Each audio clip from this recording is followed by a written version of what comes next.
Dan beberapa hari ini saya merenungkan apa yang harus saya khotbahkan. Saya menyiapkan banyak hal dalam pikiran saya, tetapi berkhotbah tidak hanya mematuhi pikiran, tapi sungguh-sungguh melibatkan Tuhan. Sekalipun tema dan semuanya tidak selalu sesuai dengan hati kita. Tapi ini gereja Tuhan, amin. Siapa yang setuju ini gereja Tuhan? Katakan amin sekali lagi. Katakan kanan kirimu, katakan ini bukan gereja Pastor Irwan. Ya, ini gereja Tuhan. Bos kita, gembala kita yang agung adalah Kristus.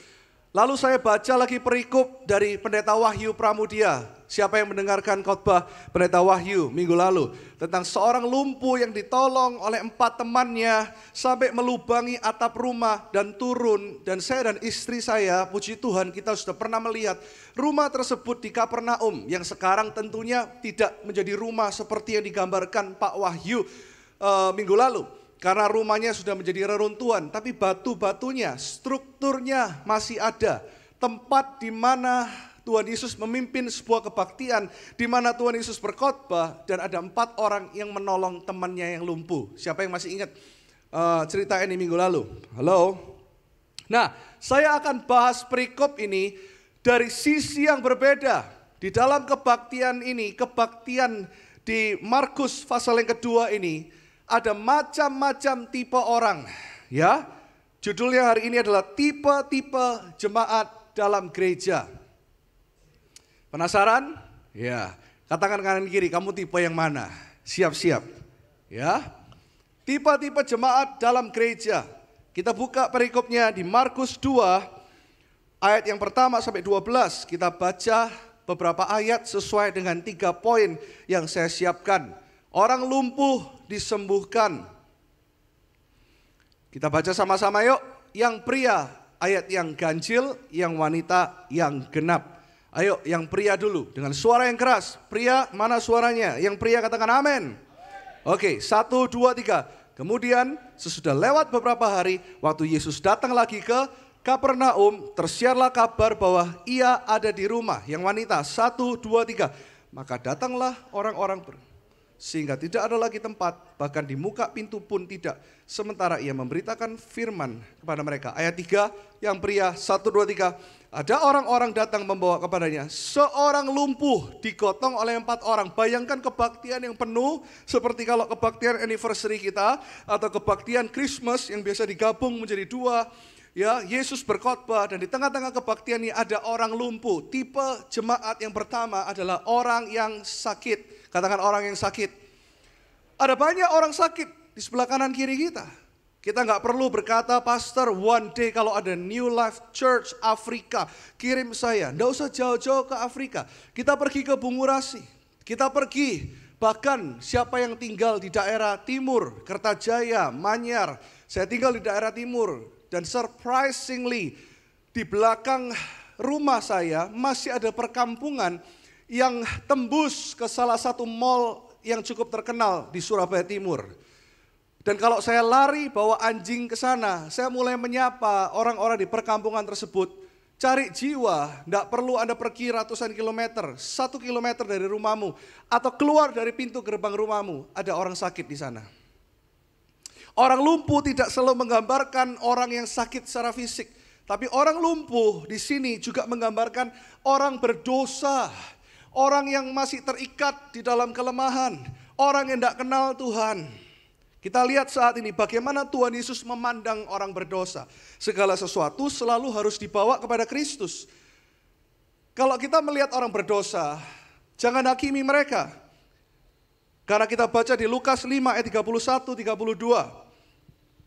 Lalu jawab Yesus kepada mereka, kepada kita semua, katanya, bukan orang sehat yang memerlukan tabib, tetapi orang, halo, ayo kita baca sama-sama. Bukan apa? 1, 2, 3. Bukan orang sehat yang memerlukan tabib, tetapi orang sakit. Aku datang bukan untuk memanggil orang benar, tetapi orang berdosa supaya mereka bertobat. Kita harus tahu dulu bahwa kita semua adalah dulunya orang berdosa. Dan Tuhan datang untuk mencari orang yang berdosa. Kadang-kadang kalau saya tanya, ada salah satu teman life group atau salah satu jemaat life group yang baru acara tengah minggu. Kadang saya lihat mereka datang ke lobi bawa temannya, wajahnya kok kelihatannya baru. Lalu hari Minggu, Jemaat tersebut datang lagi, temannya nggak datang. Saya tanya, kemana temanmu yang kemarin kamu bawa? Oh, itu orang baru, Pastor. Terus ada jawaban yang kedua gini, tapi dia bukan Kristen. Loh, kadang-kadang kita kebolak-balik, pikiran kita kebolak-balik. Loh, kenapa nggak diajak? Karena dia bukan Kristen. Harusnya yang diajak ke gereja itu yang memang bukan Kristen. Halo? Makanya minggu lalu saya upload di TikTok dan Instagram saya mulai rutin lagi untuk membuat Ask Irwan Anything, AIA. Ini bukan promosi insurance. Karena ada AIA, ada AKA, ada Ask Irwan Anything, ada Ask Karsten Anything. Saya upload satu topik, kenapa gereja harus bersaing? Wah, yang komen banyak banget Bapak Ibu Saudara. Karena apa? Survei membuktikan hari-hari ini kalau gereja buka di mana-mana, jemaatnya bukan jemaat baru. Jemaatnya adalah jemaat pindah-pindah, jemaat jalan-jalan. Di sini nggak ada, di lobi mungkin ada. Katakan amin. Saya kemarin hari Selasa baru meeting dengan salah satu hamba Tuhan yang dekat sekali dengan kami.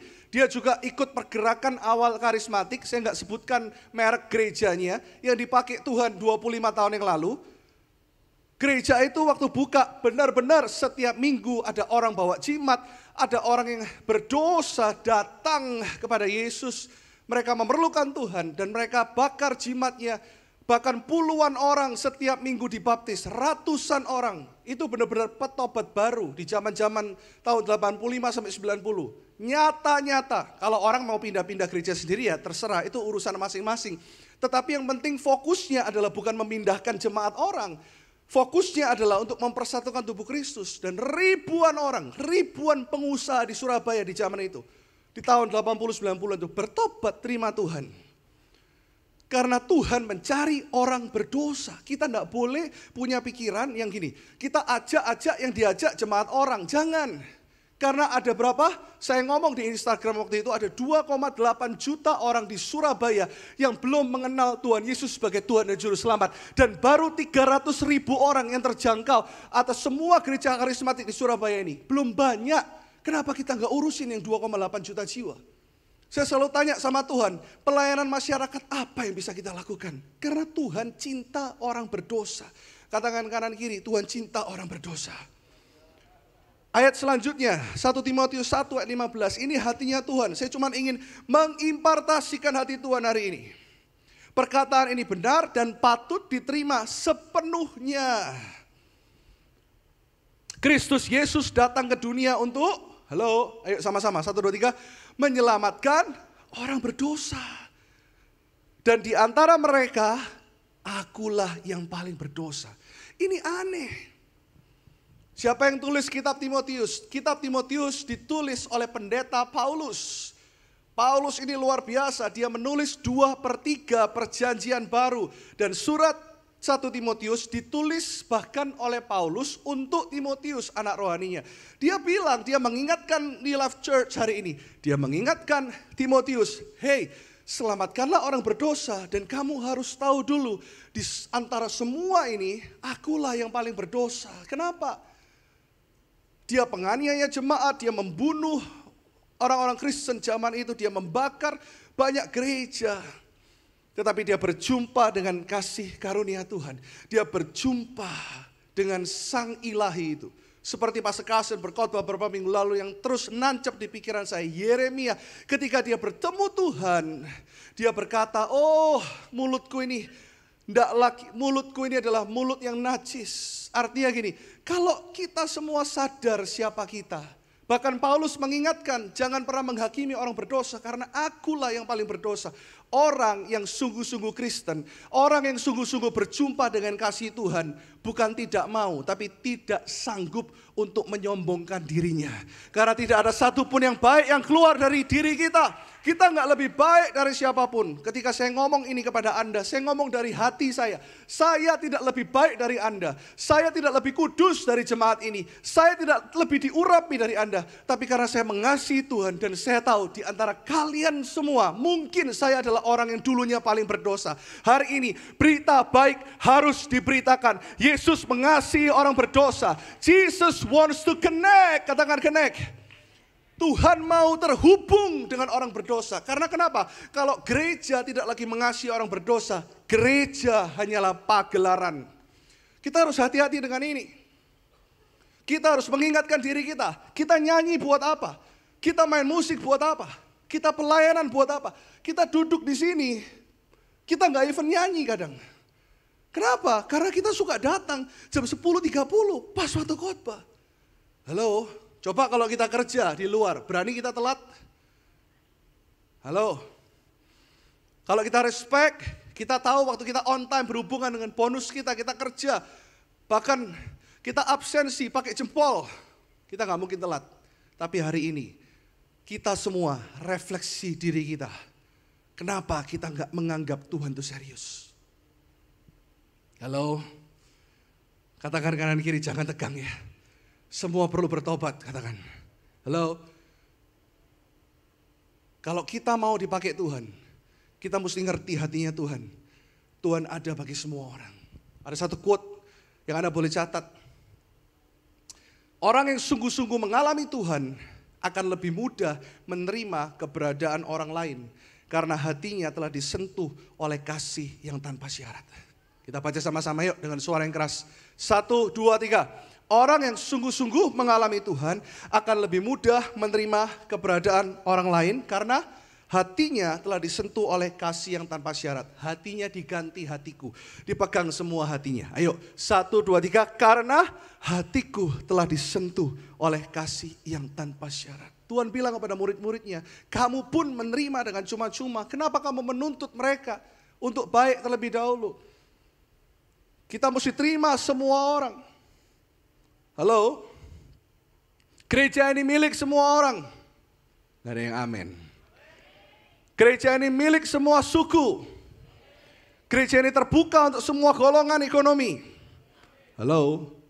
Kita gak lebih baik dari kanan kiri kita? Aminnya kurang keras. Haleluya. Kita gak lebih kudus dari sebelah kanan kiri mereka? Kanan kiri kita? Halo? Pastor Irwan gak lebih baik dari kita? Oh, nggak berani amin ini. Sekali lagi, Pastor Irwan tidak lebih baik dari kita. Amin, bahkan tepuk tangan yang meriah buat Tuhan karena Pastor Irwan tidak lebih baik dari Anda. Halo. Quote yang kedua berkata seperti ini, semakin dalam seseorang mengalami kasih Tuhan, semakin lapang hatinya untuk menerima sesamanya apa adanya. Kita suka terima orang kalau ada apanya, betul nggak? Halo, tapi Injil mengingatkan kita, Yesus yang punya segalanya. Kemarin saya khotbah di depan para narapidana, saya ngomong kepada mereka, saya seharusnya nggak khotbah, Anda yang khotbah, karena saya datang ke tempat ini untuk belajar dari Anda. Bayangkan Yesus yang punya semuanya, meninggalkan semuanya. Siapa kita yang baru punya sedikit, kita menganggap orang lain lebih rendah dari kita. Halo, halo. Saya berdoa gereja ini, sekalipun di mall, sekalipun ada banyak orang yang awalnya tidak berani datang, dipikir mall ini mall mewah, dipikir gereja ini hanya untuk golongan orang tertentu. Tapi saya berdoa di 4 kebaktian, di tahun Connect, tahun depan, hamba berdoa sungguh-sungguh di dalam nama Yesus. Semua orang naik motor, jalan kaki, naik mikrolet, naik beca, bahkan gak punya kendaraan, bisa dijemput naik bus, boleh datang ke tempat ini. Karena this church, gereja ini is for everyone. Halo, gereja ini adalah untuk semua orang. Katakan kanan kiri, semua orang, that's you, katakan. Nah, saya kasih praktisnya. Apa yang seharusnya kita lakukan ketika kita ketemu dengan orang berdosa? Ketika ada orang berdosa yang masih terikat dalam dosa datang ke life group kita. Yang pertama, kita harus menerima mereka. Katakan menerima. Sungguhan. Kita harus apa? Yang kedua, kita bukan hanya menerima, tetapi memuridkan. Contoh. Ini hanya contoh ya. Tidak ada bagi saya, tidak ada dosa yang lebih berat dari dosa yang lain. Ada orang yang masih terikat dengan LGBT misalnya. Ya, kita harus menerima mereka, amin. Halo? Tetapi kita harus beritahu mereka, LGBT is not right, bro. Kemarin saya bahkan ketika saya berkhotbah di Medaeng, saya berapi-api, saya berdoa. Bahkan ada beberapa orang yang saya kenal secara pribadi. Ada satu orang yang saya kenal sudah 20 tahun lebih waktu saya masuk di pintu dengan Ibu Pres dan tim. Dia peluk saya hampir 2 menit Bapak Ibu. Dia peluk saya dan dia bilang, I'm waiting for you, my bro, hari ini untuk datang. Wah, hati saya terenyuh, saya hampir gak bisa berkhotbah. Ada banyak orang yang butuh dimuridkan. Kita menerima, memuridkan artinya gini. Kita harus kasih tahu kepada teman-teman kita.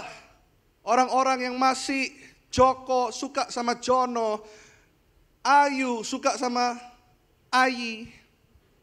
Kita harus kasih tahu mereka. That's not right. Dosa tetap adalah dosa. Tapi kita tidak boleh benci orangnya. Kita boleh benci dosanya. Kita kasih tahu. LGBT is not right. Gereja ini, jangan takut semua parents yang ada di tempat ini. Pastor Iron sebagai gembala sidang di tempat ini menegaskan gereja ini tidak pro kepada LGBT. Gereja ini tidak akan pernah memberkati Jono dengan Joni. Halo, tapi kita menerima mereka supaya ketika Jono suka sama Joni, satu hari ketika dimuridkan Jono bisa suka sama bukan Joko, ngawur. Sama Jovita. Halo. Kita mesti menerima dulu. Kalau kita sulit menerima, kita minta hatinya Tuhan. Karena hati Tuhan bekerja dalam hidup kita. Bukan karena kebaikan kita, bukan karena kemampuan kita, bukan karena apa yang bisa kita lakukan. Tapi apa yang Kristus telah lakukan di atas kayu salib. Dan Kristus yang kita sembah berkata, I came for the sick. Aku datang untuk mereka yang sakit. Jadi menerima nggak cukup, harus memuridkan. Dikasih tahu, cerai itu nggak boleh. Dikasih tahu, menipu itu tidak baik. Dikasih tahu, kita kalau menerima saja kita juga salah. Menerima, memuridkan. Dan yang ketiga adalah mengutus. Karena setiap orang bisa dipakai Tuhan. Kita apa? Menerima orang berdosa yang kita datang ke live group kita, datang ke gereja kita, kita berusaha untuk apa? Halo? Menerima. Lalu apa? Kurang keras. Lalu apa? Ya, lagi ya. Kita harus apa? Lalu apa? Lalu apa? Ini semua nggak mungkin tanpa hatinya Tuhan. Minta hatinya Tuhan. Ini semua nggak mungkin keluar dari Pastor Irwan. Ini semuanya keluar dari hatinya Allah Roh Kudus. Yang pertama tadi apa?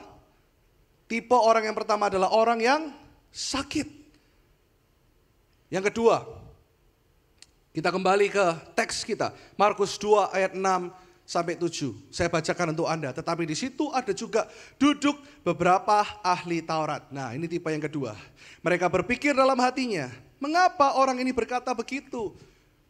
Senior pastornya lagi berkhotbah, gembala sidang di atas semua gembala sidang, yaitu Yesus Kristus, ketika dia khotbah tentang menerima orang yang lumpuh ini. Ketika Yesus berkata, diampunilah dosamu, ada tipe jemaat yang kedua. Mereka berpikir dalam hatinya, mengapa orang ini berkata seperti itu? Dia menuduh Yesus, menghujat Allah, sedangkan Yesus adalah Allah sendiri, bukan? Siapa yang dapat mengampuni dosa selain daripada Allah sendiri? Tipe jemaat yang kedua adalah orang yang julid. Baca sama-sama. 1, 2, 3. Orang yang kanan kiri. Dilihat, kamu julid atau tidak. Orang julid selalu ada di kanan kiri kita. Don't worry. Saya melayani Tuhan 20 tahun. Tuhan bawa kemana-mana. Kemanapun saya pergi, pasti ada orang yang julid. Dan saya mau pastikan, kalau Anda bisnismen, kemanapun Anda berbisnis, saya mau pastikan pasti ada orang yang julid. Ahli Taurat, Farisi, orang yang suka menghakimi. Halah khotbah seperti itu, apa sih? Khotbah kok jiwa-jiwa terus. Apa sih? Maksudnya gereja untuk semua orang. Komentator. Yang ketawa ini pasti bukan ini. Yang bukan komentator, tepuk tangan yang meriah buat Tuhan. Haleluya. Orang yang suka ngatain orang lain. Bahkan kalau saya dikatain orang, mama saya suka gini, kamu gak tersinggung dah? Di Instagrammu ada yang ngomong seperti itu. Tahu gak waktu saya upload tipe-tipe jemaat dalam gereja. Ada yang ngomong gini, hey, lu gak usah khotbah tipe-tipe jemaat dalam gereja. Lu urusin aja firman lu. Gak tahu isinya udah komen. Saya sudah gini, itu udah makanan sehari-hari. Saya gak kepengaruh dengan gitu-gituan. Kenapa? Karena Yesus aja dijulitin. Halo?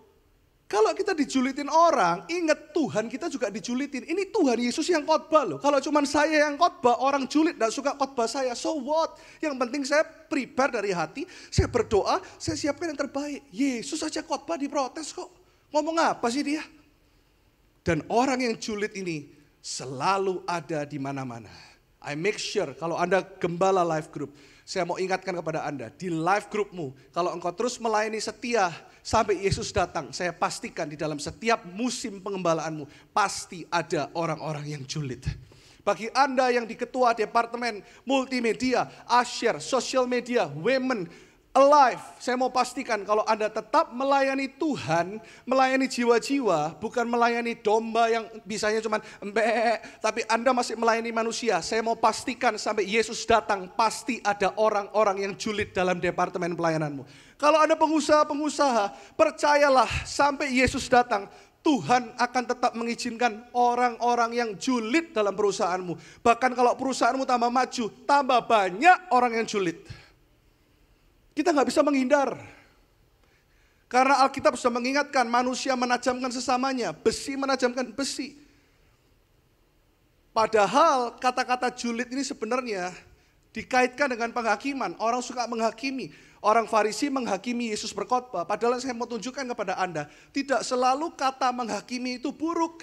Salah satunya saya bukakan satu ayat saja. 1 Korintus 2 ayat 15. Siapa yang suka menghakimi di sini? Saya percaya di sini tidak ada orang yang julid, cuman di sana sini ada. Halo? Bercanda ya? Halo? Tetapi manusia rohani menilai segala sesuatu. Kita boleh julid, tapi julid dulu kepada diri kita sendiri. Tetapi manusia rohani, siapa manusia rohani? Angkat tangan. Menilai segala sesuatu, tetapi ia sendiri tidak dinilai oleh orang lain. Bagus sekali ayat ini. Apa maksudnya? Kata julid itu dihubungkan dengan menghakimi. Dan kata menghakimi tidak selalu buruk. Dikatakan gini, kalau kita orang Kristen dan orang percaya, kita harus bisa menilai, menghakimi dalam bentuk positif segala sesuatu tentang diri kita sendiri. Bukan orang lain dulu yang mengingatkan kita, tapi Roh Kudus dalam kita. Makanya kenapa motonya adalah selamat itu sekali bertobat. Selamat itu sekali bertobat, lihat kanan kirinya. Selamat itu sekali bertobat, katakan kanan kirinya. Setiap hari. Ini istri seneng ini, ngomong bertobat kepada suami. Halo? Bahasa Inggrisnya lebih jelas, dikatakan ini. The spiritual person judges all things, but is himself to be judged by no one. Orang yang rohani harusnya menghakimi secara positif ya, bukan secara negatif. Apa? Dirinya sendiri. Bahasa aslinya adalah discerned, menilai. Kita sebagai orang Kristen bukan berarti kita menerima, kita lolok. Katakan kanan kiri lolok. Bahasa Ibraninya lolok. Oh pokoknya terima. Kita harus tahu, oh orang yang bermaksud jahat. Karena Roh Kudus memberikan kita karunia membedakan roh.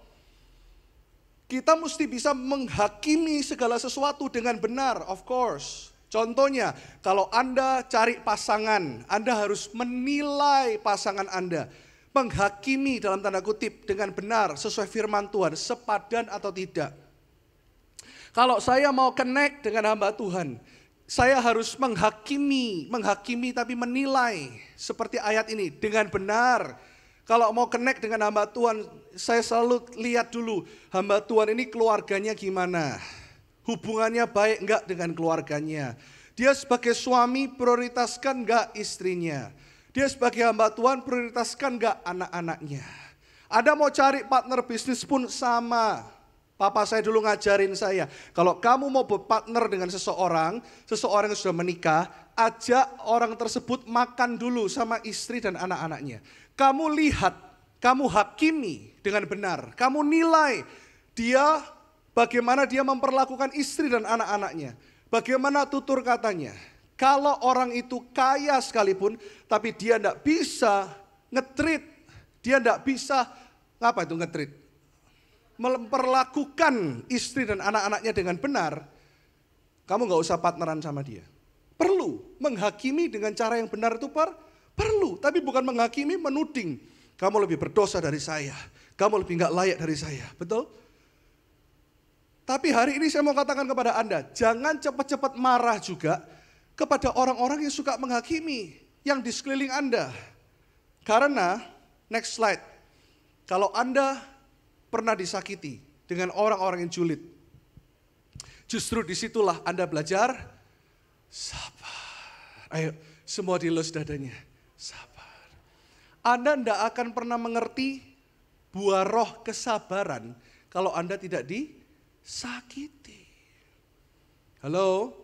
Dan kalau Anda tidak disakiti, Anda tidak akan pernah mengerti arti kata dipulihkan, pemulihan. Halo? Siap disakiti? Yang siap katakan. Yang sudah tersakiti katakan. Yang mau balas menyakiti katakan. Oh, bertobat. Kalau Anda tidak pernah disakiti, Anda tidak pernah merasakan apa itu belajar sabar. Jadi kalau hari ini Anda disakiti, bersyukur katakan. Kalau suamimu menyakitimu, para istri katakan. Bukan syukur. Yang kedua, kalau Anda difitnah itu enak atau enggak? Saya mengalami loh, penfitnahan itu mengalami loh. Dan saya mengalami loh, ada orang yang jahat minta ampun, yang menganiaya gereja, pol-polan. Tapi saya berpikir ya, kalau saya nggak pernah difitnah, saya nggak pernah belajar yang namanya mengampuni. Mengampuni, apa? Lebih sungguh. Mengampuni, lebih sungguh. Susah ya mengampuni. Tapi kalimat yang kedua ini yang bikin nggak susah. Tuhan lebih dulu mengampuni kepadaku. Jadi kalau difitnah nyanyi lagu ini.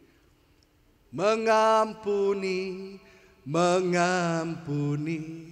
lebih sungguh. Ukurannya jangan pendeta. Oh difitnah nggak apa-apa, pendetaku difitnah juga mengampuni, jangan.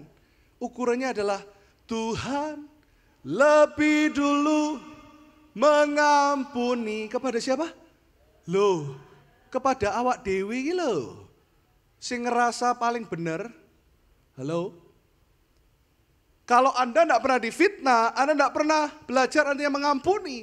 Dan kalau Anda tidak pernah difitnah, Anda nggak akan pernah mengerti arti kata promosi dan berkat. Kebanyakan di Alkitab, sebelum promosi, sebelum kemuliaan dinyatakan, selalu ada penyiksaan. Yesus pun ketika menyembuhkan orang lumpuh ini, dia tahu apa yang ada dalam hati orang-orang julid ini. Lalu Tuhan berkata, dosamu diampuni, berdirilah. Kemuliaan selalu datang setelah. Jadi ingat khotbah hari ini. Kalau Anda difitnah, Tuhan mau promosikan Anda. Asal Anda benar loh ya. Halo? Halo? Angkat tanganmu katakan, aku minta penfitnah itu datang Tuhan. Lo gak percaya? Halo? Siapa yang sedang difitnah? Kalau tidak ada Saul itu siapa tahu? Raja yang jahat, raja yang bengis, raja yang begitu ambisi. Kalau Saul tidak bengis, Daud tidak mengalami promosi jadi raja. Kalau tidak ada Fir'aun, siapa yang tahu Raja Fir'aun, Raja Mesir. Bahkan dikatakan dia menggerakkan seluruh pasukan untuk mengejar orang Israel, untuk membunuh mereka. Kalau tidak ada Firaun yang bengis, tidak lahir yang namanya Musa. Halo? Jadi hari ini saya mau katakan, bersyukurlah atas Firaun di hidupmu. Bersyukurlah atas Saul di hidupmu. Karena di sanalah Tuhan akan menyatakan kemuliaannya. Tuhan akan menyatakan promosinya. Tuhan akan menyatakan peninggiannya. Anda boleh catat quote berikut, tangan Tuhan tidak terbatas. Ia bisa memakai musuhmu untuk mengangkatmu. Dan mereka yang merencanakan kejatuhanmu untuk mempercepat langkahmu menuju tujuan. Karena dia adalah Tuhan yang berdaulat. Kita baca sama-sama ya dengan suara yang keras. Bangkitkan iman kita yuk. 1, 2, 3. Tangan Tuhan tak terbatas, ia bisa memakai musuhmu untuk mengangkatmu dan mereka yang merencanakan kejatuhanmu untuk mempercepat langkahmu menuju tujuan. Sekarang mu diganti ku dengan suara yang lebih keras. 1, 2, 3. Tangan Tuhan tak terbatas, ia bisa memakai musuhku untuk mengangkatku dan mereka yang merencanakan kejatuhanku untuk mempercepat langkahku menuju tujuan. Yang percaya, tepuk tangan lebih dahsyat kepada Tuhan Yesus Kristus. Tepuk tangan lebih dahsyat lagi. Saya minta pemain keyboard sudah maju ke depan. Markus 2 ayat 3-4. Kita kembali ke teks. Yang kedua tadi orang julid. Yang pertama tadi orang yang sakit. Yang kedua orang yang julid. Katakan kanan kiri, kamu bukan. Markus 2 ayat 3-4. Ada orang-orang datang membawa kepadanya seorang lumpuh. Digotong oleh 4 orang, tetapi mereka tidak dapat membawanya kepadanya karena orang banyak itu. Lalu mereka apa? Membuka atap yang di atasnya. Sesudah terbuka mereka menurunkan tilam tempat orang lumpuh itu berbaring. Saya cuma kasih 3 poin, tapi sebenarnya ada tipe orang yang lain sebelum poin yang terakhir, yaitu apa? Orang yang cuek. Bayangkan orang lumpuh ini dibawa dan ayat yang pertama dikatakan rumah itu penuh, kebaktian itu penuh. Yesus berkhotbah. Tapi semua orang cuma duduk, tidak ada satupun yang menolong orang lumpuh ini selain 4 orang temannya. Orang yang cuek. Gereja perlu dana, gak usah. Ngapain? Gerejanya udah kaya kok. Kalau ada yang ngomong gitu saya selalu katakan amin. Halo. Tapi menabur itu untuk dirimu sendiri. Kita lupa, when we are generous, waktu kita jadi orang murah hati, kita sedang membangun generasi yang murah hati, keturunan kita. Kita mengajar mereka untuk rendah hati, untuk murah hati. Oh ada women conference, salah gak usah, paling isinya ya gitu-gitu aja lah. Gak usah ikut. Cuek. Acu tak acu ini penyakit yang lebih mengerikan dari COVID Bapak Ibu. Beneran loh. Karena Alkitab berkata gini, hal yang mengerikan yang terjadi di akhir zaman adalah kasih yang telah menjadi dingin. Cold. It's all about me, myself and I. Kekristenan sering cuman menjadi me, myself, and I. Sorry. And sometimes kekristenan adalah tentang aku, pelayananku, dan gerejaku. Sometimes kekristenan adalah tentang aku sebagai gembala life group. Yang penting life groupku aman. Dan yang penting life groupku kumpul-kumpul. Mau visi gereja apa? Acuh. Banyak loh orang kayak gini. All about me. Anda enggak ingat? Kita di sini untuk apa? Anda enggak ingat life group di sini untuk apa? Untuk tunduk kepada satu visinya Tuhan. Tunduk itu enggak gampang. Tapi kenapa Daud dinobatkan sebagai raja? Karena dia mau tunduk. Kata-kata ini sudah enggak populer di zaman ini. Zaman sosial media ini yang populer adalah FOMO, yang populer adalah be yourself, yang populer adalah get what you want, dapatkan apa yang kau mau, it's all about you, kamu bisa. Tapi Alkitab berkata kalau kamu mau dipakai Tuhan, kamu harus menjadi yang paling rendah dari semuanya. Ini yang kita harus ingatkan diri kita setiap hari. Bisnis kita untuk apa sih? Gereja kita untuk apa sih? Hidup kita untuk apa sih? Halo? Come on. Dan yang terakhir adalah tipe orang-orang yang peduli. Walaupun masih langka. Dan selalu langka karena Tuhan bilang tuaian banyak, pekerja sedikit. Orang yang peduli adalah orang-orang yang mengangkat 4 orang dari ratusan orang lainnya, mereka mau lompat dari zona nyaman mereka dan mereka mau mengangkat orang lumpuh. My goodness. Kenapa orang-orang ini bisa peduli? Kita baca ayatnya. Bukan karena mereka baik, tapi karena mereka minta hatinya Tuhan. Markus 34 berkata seperti ini. Apabila orang benar itu berseru-seru, maka Tuhan mendengar dan melepaskan mereka dari segala kesesakannya. Ayat 19 kita baca sama-sama 1, 2, 3. Tuhan itu dekat kepada orang-orang yang patah hati dan ia menyelamatkan orang-orang yang remuk jiwanya. Tuhan, bukan kita. Hati untuk mereka yang terhilang itu adalah hatinya Tuhan, bukan kita. Kalau kita jadi pengusaha, kita bisa rela untuk memberi, rela untuk menabur. Jangan sombong, itu hatinya Tuhan. Dan Yesaya 49 ayat terakhir, 15-16 berkata seperti ini. Tuhan memberikan perumpamaan tentang kasihnya seperti ini. Dapatkah seorang perempuan melupakan bayinya sehingga ia tidak menyayangi anak dari kandungannya? Sekalipun dia melupakannya. Wow, sekalipun ada ibu yang melupakan anaknya. Jarang, tapi ada. Saya pernah saksikan sendiri. Aku tidak akan melupakan engkau. Waduh, ini luar biasa Bapak Ibu. Lihat, aku telah melukiskan engkau di telapak tanganku. Ini hatinya Tuhan. Adalah Tuhan yang peduli kepada orang yang broken hearted. Tuhan yang saat ini peduli kepada Anda yang masih punya luka dan trauma masa lalu. Tuhan yang selalu peduli kepada Anda yang masih terikat dengan dosa. Halo. Saya baca satu kesaksian orang Belanda yang kurang lebih namanya adalah Corrie something Boom, yang dia tinggal di Haarlem di Belanda waktu itu. Ketika dia bisa bebas dari jajahan Nazi, di mana ketika Holocaust terjadi, ada banyak orang-orang Yahudi dibunuh dan dia selamat karena dia orang Belanda. Dia dan keluarganya punya toko jam di kota Haarlem. Tetapi ketika dia mau lari untuk mengungsi, Tuhan berkata, wait, ini hatiku untuk kamu, Corrie. Jangan kamu lari, selamatkan mereka. Jujur, kalau saya di posisi itu, saya jujur kepada Anda, saya pasti mau milih lari dulu. Itu manusia, betul? Kita jujur aja lah, kita jadi manusia gak usah sok baik lah. Karena Tuhan berkata gak ada yang baik yang keluar dari dalam diri kita. Corrie ingin melarikan diri, itu nature. Seperti pesawat minggu lalu yang dikatakan Pak Wahyu, late is our nature, gitu ya. Jadi gini, run is our nature, sudahlah.